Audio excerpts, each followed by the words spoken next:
YouTube, how are you now? Sean back here from the EDC Den. Welcome back to the channel, guys. Hello to all my regular viewers and subscribers. Shout out to you all.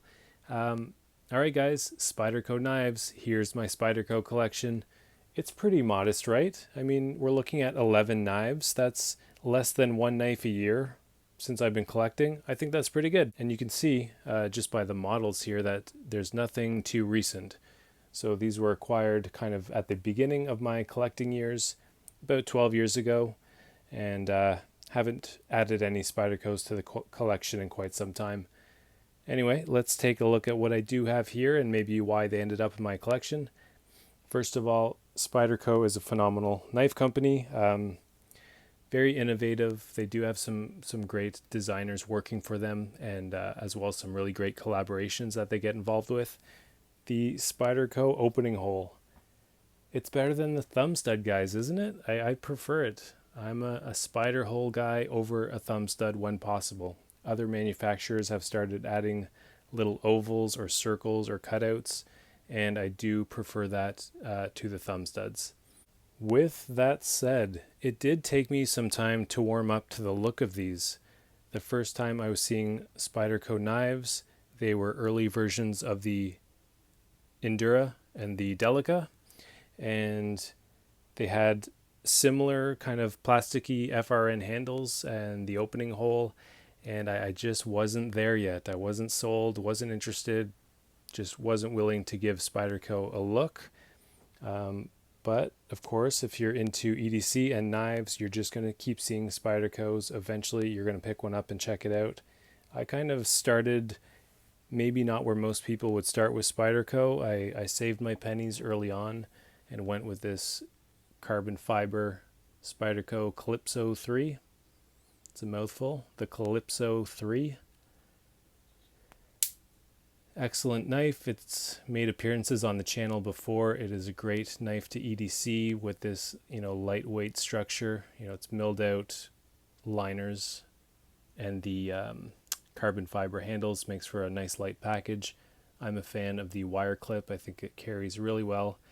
It's very similar to a Delica in a lot of ways, just kind of a prettied up version and with some better steel. Oh, look at that tragedy on that blade.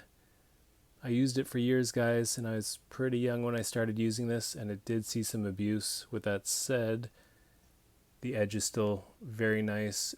It's a great steel that doesn't require much sharpening, just some touch-ups. It's a laminated steel with the edge being ZDP 189. Very nice stuff. So here it is with the Delica that I was just mentioning. Most Delicas would be in a full flat grind without the combo edge, so that would bring it even closer to looking like this. I mean, if two non-knife people looked at these, they would think they're essentially the same knife. But you get this kind of choil down here as well as the thumb ramp. Here you only get the thumb ramp. It is missing that choil. Nicer handle material, although this is grippier, better for utility. So this guy started the Spyderco collection for me. As soon as I got it, I was very impressed, and I just knew that more Spydercos would eventually make it into the collection. So where did I go from the Calypso? Let's see. I think it was the Delica after that. I remember having a gift card to an outdoor shop that my friends got for me. And one day I walked in looking for a way to spend my little gift card, $50 or whatever it was. And there was the Delica. Still wasn't too sold on the look of it, but after the success in my mind of this Calypso, I was ready to try more Spydercos. So I did get it, and it was, it's been a great knife, very utility oriented. It has seen a lot of use.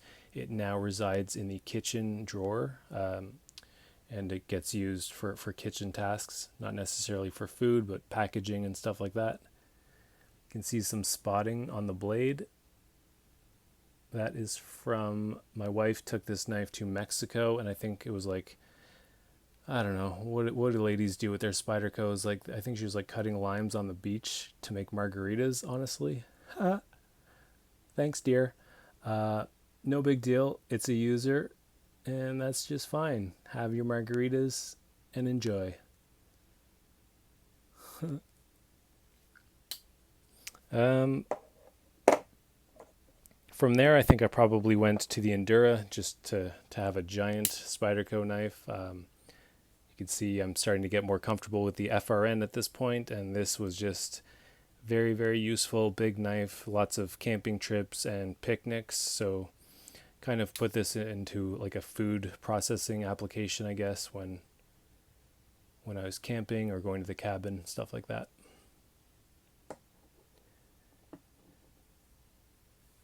So I'm not too sure about the order for the rest of these, but we'll just keep taking a look here. This one came in eventually, maybe halfway through my collecting of Spyderco. Phenomenal knife. You see a second one right beside it in blue. I like this knife so much that I had to get another one just as a backup. And this hasn't really been used. This one's in the M390 steel. And it just looks like my original Paramilitary 2 is really going to go the distance, and I have not needed the backup, but that was one of those the knife is so nice you bought it twice situations, and that has not happened often for me, but it happened with the PM2. It's, I think, the only knife that I have a backup of. Here we have a Spyderco Manbug FRN with the ZDP 189 and the dressed up brother Spyderco Manbug. It's VG10 steel with, you know, the beefed up wears on the handle, G10 steel liners. Heavier than the other one, but yeah, I actually do carry the FRN version right here. Carry that guy more. It's just much lighter and you don't really feel it in your pocket at all. And right beside them, stepping up a one weight class, I guess you'd say, the Spyderco Dragonfly 2, also the Spyderco Dragonfly 2, same deal, FRN up top, steel liners and G10 on the bottom. So these are with the pocket clip. I love these knives, they carry extremely well. Very light but sturdy knives, excellent for EDC use. Again, really love that Spyderco wire clip. And then just a couple of kind of pretty guys up top. Spyderco Leafstorm, Kevin Wilkes collaboration. You're not going to see many of these anymore. They are discontinued and out of stock. I wouldn't be surprised if Spyderco comes out with the Spyderco Leafstorm 2 one day. I hope they do. I hope Kevin Wilkes is still active and making a version of knife like this. I would love to see another version of this. This one's great as well. Jade neutral G10 handles, linerless, titanium on the back. CPM S30V. Really cool, unique knife. I really like this one. Here we've got the Spyderco Techno. This is a Marcin Sleece collaboration with Spyderco.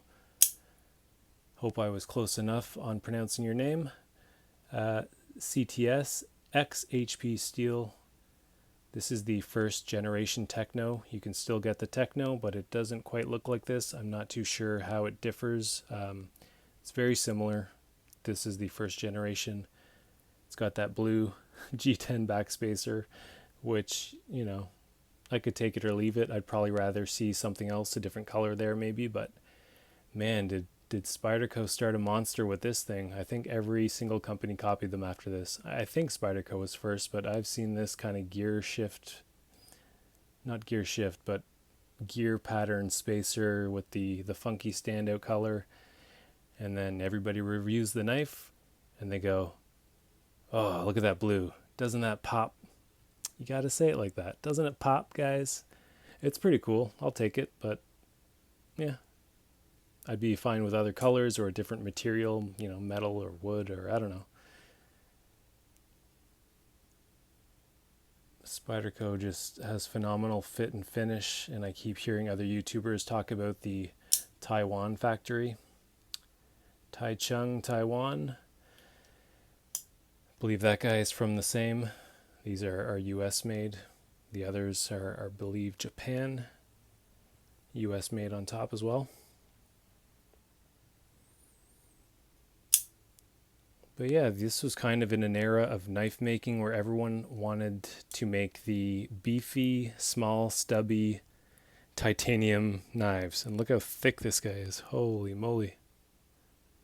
Like, let's just take a look compared to a Paramilitary, which is not a thin knife by any means, but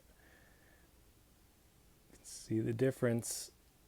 This one's just overbuilt and beefy. It's very cool, but yeah, it was just kind of a trendy time in knife design, I believe, and this is the result, but I do really like this one.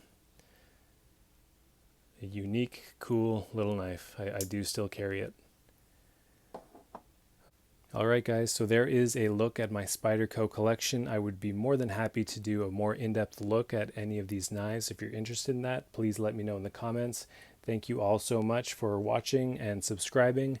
If you're liking the content and you're new to the channel, please subscribe. There will be lots more content coming, and I will see you in the next video. Take care.